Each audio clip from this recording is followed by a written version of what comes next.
I knew the second I saw that bolt cutter dangling from her hand that the HOA had finally lost its damn mind.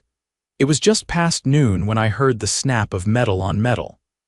I'd been in the garage working on my old fishing kayak when the sound made me freeze. My lake gate, custom-built, locked, and marked with a clear "No Trespassing" sign, had just been broken open. When I stepped out, there she was, Regina Fairbanks. 50-something, bleached hair puffed up like a marshmallow, and her floral blouse tucked way too neatly into khakis. She was the vice president of our HOA, and she was halfway through the gate like she owned the place.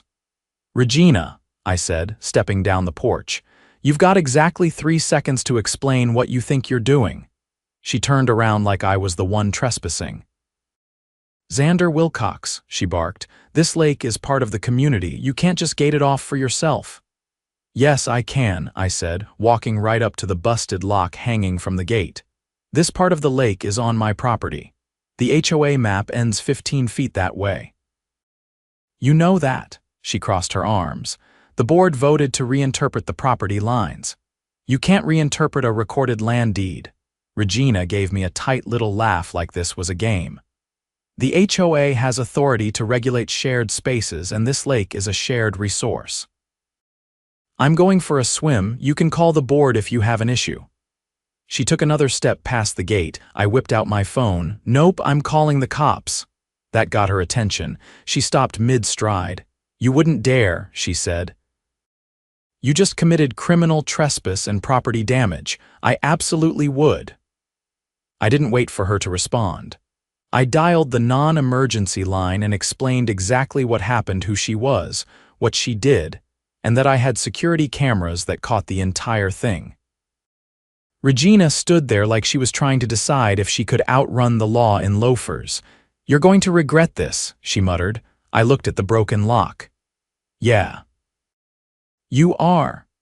She finally backed off the property, but not before tossing the bolt cutter onto the grass like it had betrayed her. 15 minutes later, Officer Grant pulled up. I showed him the footage clear as day Regina cutting the lock and stepping through the gate. "This is textbook trespassing," he said, taking notes. "And if the gate's on your property, she had no right to force it open." Regina tried to spin it when he went to her house, said it was a misunderstanding. Claimed she was inspecting for safety concerns. But Officer Grant wasn't having it. "She's getting charged," he told me that evening. "And if the HOA was involved in this decision, they'll be answering for that too." Good. They'd been pushing boundaries for months, trying to find me for my mailbox color, harassing my neighbor over his garden gnome, and now this. Regina picked the wrong guy to mess with, and I was just getting started. HOA story, HOA stories, Homeowner Association stories by the next morning. Half the neighborhood had heard about Regina's stunt. Word traveled fast in Willow Pines, especially when it involved the HOA behaving badly. I woke up to a fresh voicemail from my neighbor 2 doors down, asking if it was true that Regina had been caught red-handed with bolt cutters. I didn't respond. I had bigger things to deal with. I spent the early part of the day at the county recorder's office getting certified copies of my parcel maps, original survey documents, and the title deed, all marked with the county seal. I wanted every inch of my lakefront backed by official documentation. If the HOA wanted to play games with property lines, I was going to bury them in paperwork. Back home, I pulled up the HOA's community charter and bylaws. It was all public, tucked away on their dusty website under an outdated Documents tab. I spent a few hours combing through the language, highlighting every relevant clause about common areas, exclusive use, and easement boundaries. There was nothing, absolutely nothing, that gave them authority over privately owned waterfront property. At around 4 in the afternoon, I got a knock on the door. It was Officer Grant again, this time in plainclothes, holding a manila folder. "Got a minute?" he asked. I stepped aside and let him in. He opened the folder on my kitchen table. "So I spoke with the assistant district attorney. They're filing misdemeanor criminal trespass and destruction of property charges against Regina. That's not the end of it, though." He slid a sheet toward me. It was a complaint form, this one filed by Regina herself. She's claiming you threatened her with physical harm, he said. She filed it about 2 hours after we left yesterday. I stared at the form. It was absurd. That's complete fabrication. Yeah, Grant said, and your security footage proves it, but it's worth noting this is her trying to build a counter-narrative. The DA's office isn't buying it, but you should be prepared for her to escalate things. Escalate how? I asked. She's still on the HOA board and people like her don't like losing face. I'd expect some retaliation through official HOA channels, petty citations, harassment, maybe even trying to push for a lien if they manufacture enough bogus fines. I nodded slowly. Then I'll be ready. After Grant left, I installed 2 additional cameras, one pointed at the driveway, the other watching the backyard fence line. I wasn't taking chances. The sun hadn't even set when the first retaliatory move came. A notice from the HOA was taped to my front door. Violation 327B. Unauthorized modification to fence structure. Apparently, the gate lock I'd replaced after Regina cut through the last one was now considered a non-compliant security fixture under some obscure clause buried deep in the HOA's guidelines. I wasn't even surprised. The next day, I attended the monthly HOA meeting held in the community clubhouse. I hadn't gone to one in over a year. The room was packed more than usual. I spotted Regina seated at the front, flanked by the board president, a man named Harold Vance, who wore a blazer 2 sizes too big and looked like he ironed his tie with a waffle maker. As soon as I walked in, the room got quieter. I ignored it, grabbed the last empty seat and crossed my arms. Harold cleared his throat. Before we begin, I'd like to address a matter that's been circulating regarding a recent incident involving board member Regina Fairbanks and the access path along the western lake boundary. Regina sat upright, her hands folded like a schoolteacher waiting to scold a class. Harold continued. After reviewing the situation, the board has determined that the lake, while partially bordering private lots, is considered a shared environmental resource. In the interest of community harmony, we are exercising our right to access and inspect the area as needed. I raised my hand. That's not how property law works. You can't declare a shared resource just because you want to. The county assessor's office has my lot clearly marked, and I've got the certified documents with me. Regina opened her mouth, but I cut her off. And before you say anything, Regina, I'd be careful. You're currently facing charges for trespassing and property damage. You're not exactly the model of lawful conduct right now. A few people in the crowd murmured. Some leaned closer, whispering to each other. Harold glared at me. We're not here to argue legalities, he said. Then why are you pretending you have jurisdiction over land you don't own? I asked. He avoided the question. Let's move on to the next agenda item. But the damage was done. Several residents approached me after the meeting, asking about the charges. I didn't give them details, but I told them the truth that the HOA had overstepped, and now it was in the hands of the legal system. That night, I got a call from a woman I'd never met, Tanya Harlow. She lived on the other side of the lake, about 6 houses down.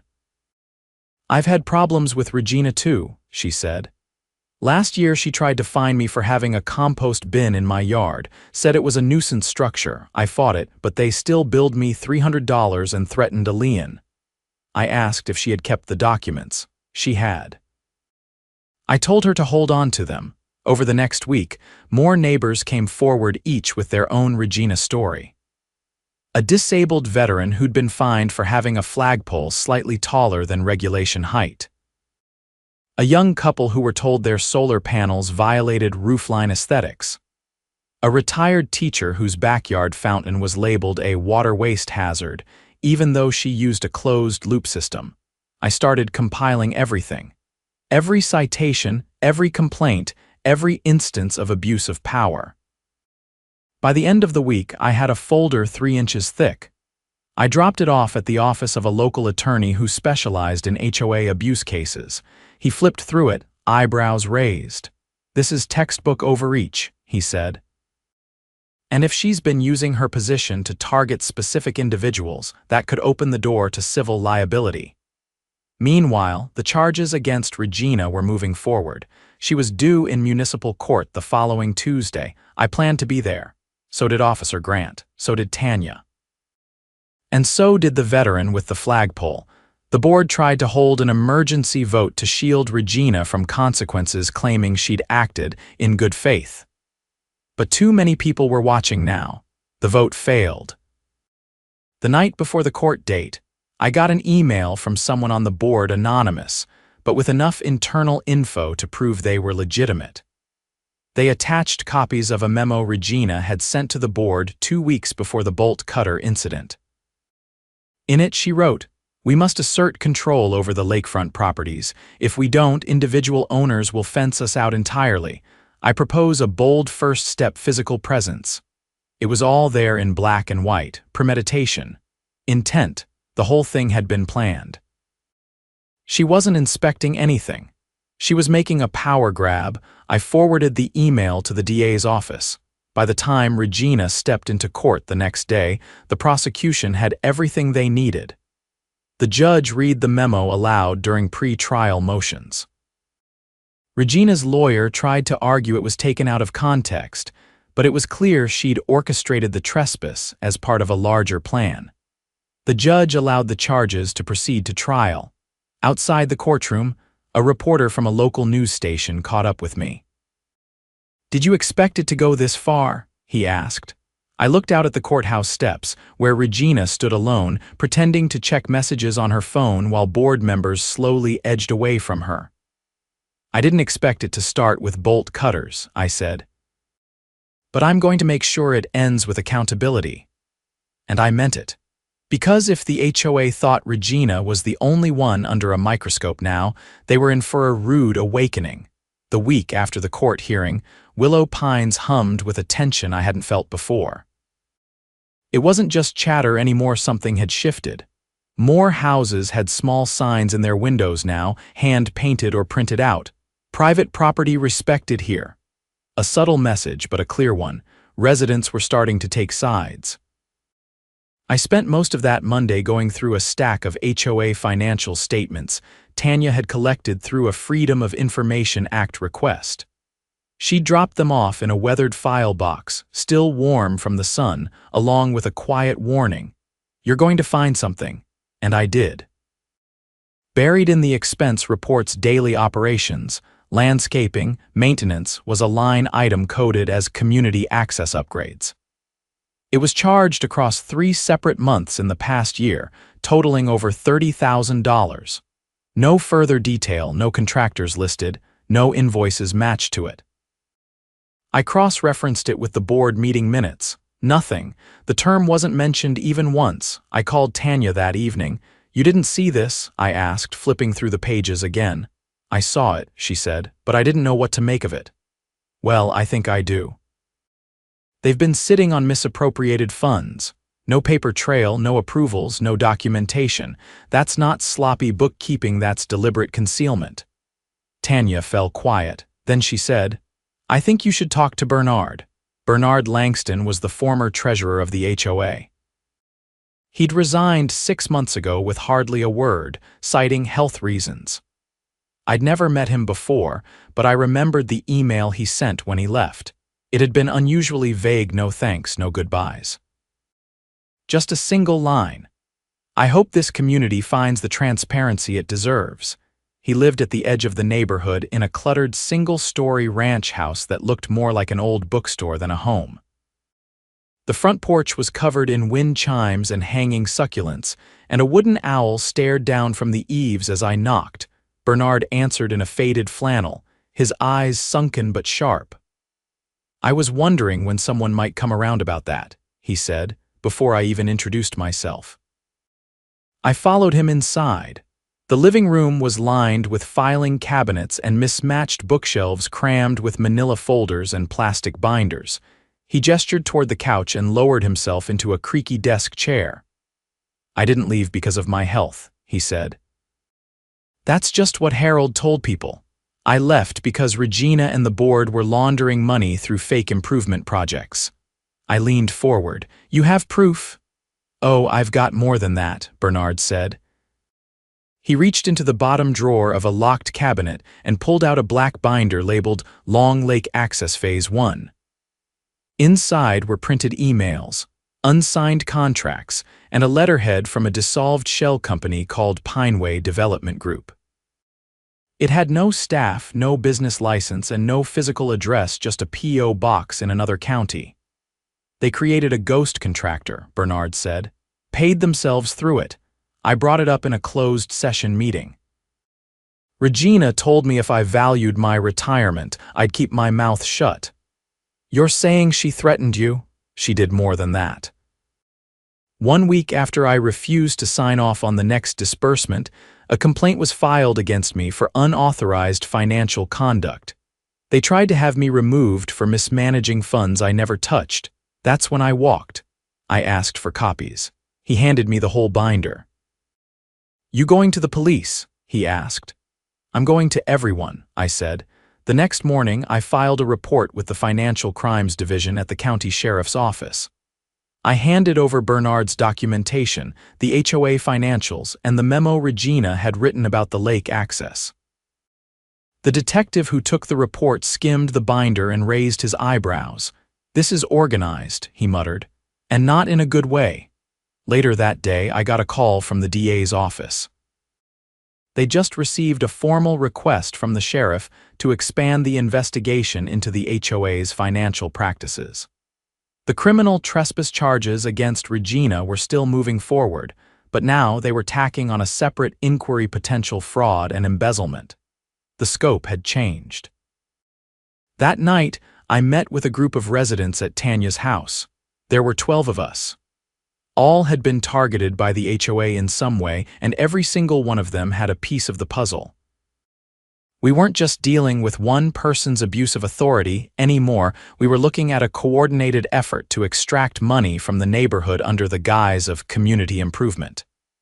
This isn't just about the lake anymore, I told them. This is about power and greed. And they picked the wrong place for it. What followed was a week of collection, coordination, and caution. Tanya reached out to a local journalist known for covering municipal corruption.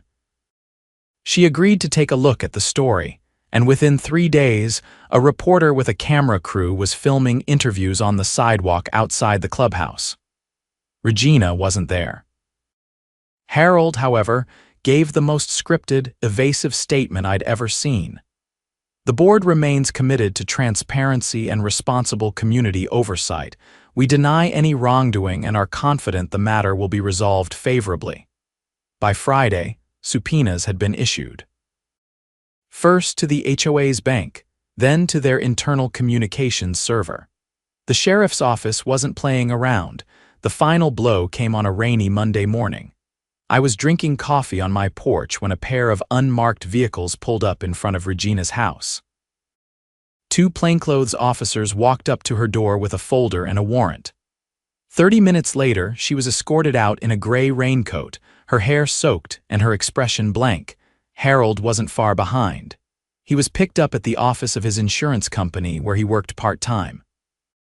One of the other board members, Carol, turned herself in later that afternoon. The charges were serious: conspiracy to commit fraud, misappropriation of HOA funds, falsification of financial documents, and for Regina, criminal trespass and property damage.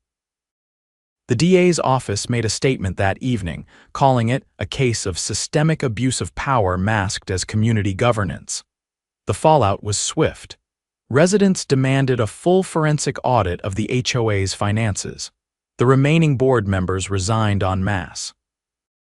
A temporary oversight committee was formed and I was asked to be part of it. I didn't want to run anything, but I did want to make sure it never happened again. That weekend, I walked down to the lake. The new gate stood firm, the lock intact. A couple of neighbors were out fishing near the far end, and a few kids tossed a frisbee near the reeds. No one questioned who owned what. No one trespassed. No one cut anything. I stayed a while, watching the water ripple in the afternoon breeze, thinking about how close we'd come to losing our rights, our peace, and our neighborhood to people who thought power meant ownership. But justice had done its work, and the lake, for the first time in a long while, was still.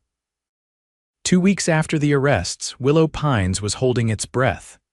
The HOA office sat dark, locked from the inside with the blinds drawn. The voicemail was full. The clubhouse, once the site of overreaching declarations and stiff-collared meetings, stood unused except for the sound of wind dragging across its warped signboard.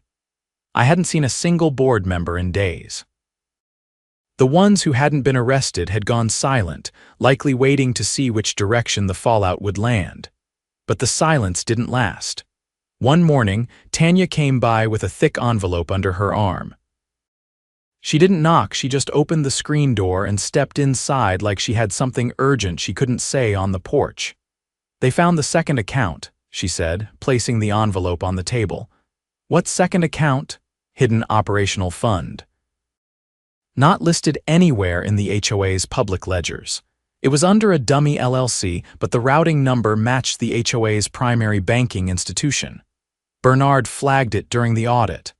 I opened the envelope. Inside were printed screenshots of wire transfers, some labeled with vague descriptors like seasonal equipment, others marked simply board discretionary. One deposit was over $22,000 withdrawn 2 days after the annual dues were collected from the neighborhood.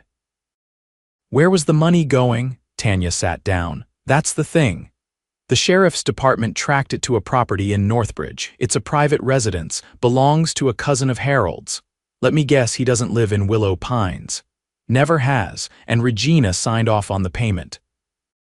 Her initials are on the authorization form. We both stared at the table for a moment, the weight of it settling in. This wasn't just mismanagement. This wasn't a few shady landscaping bills or overblown citations. This was organized theft, funneling dues from hard-working homeowners into personal accounts hidden behind shell names. "What's the DA doing with it?" I asked. "They've added felony charges, wire fraud, conspiracy, money laundering. The detective said it's going federal." I leaned back, jaw tight. "They were robbing us in plain sight. And punishing anyone who noticed," Tanya added. "That's what the fines were, smoke and mirrors." We didn't need to say more. The people of Willow Pines had been treated like tenants on their own land, told to obey rules written in vague language and enforced with threats. And all the while, the board had been draining the neighborhood like a bank account with no password. That afternoon, I attended the first oversight committee meeting. Held in Tanya's garage, it was standing room only. We didn't have elected officials yet, just volunteers with clipboards and legal pads. The county had stepped in to oversee the HOA's restructuring, issuing a temporary freeze on all dues and suspending enforcement powers until the investigation closed. A man named Greg, a retired civil engineer, took the floor. "We've confirmed that over $78,000 were funneled into unauthorized accounts over the last 14 months, he said. "That doesn't include the unapproved fines or the legal fees they charged the HOA to defend themselves." A woman in the back raised her hand. "What happens to that money? Can we get it back?" Greg nodded slowly. "The DA's office has already frozen the assets. Recovery is likely, though it may take months. In the meantime, we'll be establishing a transparent budget and submitting it for full community approval before anything gets spent." A man near the garage door crossed his arms. "And what about enforcement? Are we just going to let people run wild now?" Tanya stepped forward. "Nobody's suggesting anarchy, but enforcement won't come from the top down anymore. We'll set rules together, approve them democratically, and there will be an independent review process if someone's cited. That's how it should have been from the start." Heads nodded around the room. No one wanted chaos. They just wanted fairness. The next few days moved fast. Subpoenas were issued to the HOA's old email servers. Investigators found a chain of messages between Harold, Regina, and two now resigned board members discussing how to delay disclosure of financial records to maintain cohesion. One message even suggested falsifying a community vote to justify a special assessment that never took place. Regina's trial date was moved up. The prosecution added charges of financial misconduct and false representation of authority. Her attorney tried to claim she was a passive participant, manipulated by Harold and unaware of the full scheme, but then the prosecution introduced a voice recording. Bernard had recorded a board meeting 2 months before he resigned a closed session where Regina could be heard saying, "We need to make the lake look like a shared space again. If that means violating a few fences, so be it. They'll back down once they see we're not afraid to act." The courtroom was dead silent when it played. Even the judge paused before speaking. "A person in your position," he said, "has a duty to uphold the law, not override it for convenience." Regina was convicted on all counts. She received a 2-year sentence, suspended to 6 months in county jail with community service and 5 years probation. Harold's case was much worse. With wire fraud and money laundering on the table, he was facing federal time. His cousin had already flipped, offering a full testimony in exchange for immunity. The day after the verdict, I walked the edge of my property and unlocked the new gate. The path was clear, the shoreline quiet. A few neighbors had brought kayaks down, their kids throwing stones into the water without a care in the world. I didn't need to say anything to anyone. The lake was mine, yes, but it was also part of a community that had finally taken its power back. A week later, the county approved the formation of a new HOA board, this time with strict limitations on enforcement power and a mandatory audit every 6 months. I declined the invitation to run. I'd done what I came to do. On the last Sunday of the month, we held a neighborhood cookout by the lake. No forms, no permits, no threats of fines, just folding chairs, smoked brisket, and a playlist someone threw together on a Bluetooth speaker. Greg gave a short speech thanking everyone for standing their ground. Tanya brought a cake shaped like a pair of bolt cutters. I stood near the edge of the water, watching the sun dip behind the trees. The air smelled like charcoal and cut grass. And for the first time in a long while, Willow Pines didn't feel like a place people were trapped in. It felt like home. Justice had taken its course, and not a single lock was broken that day.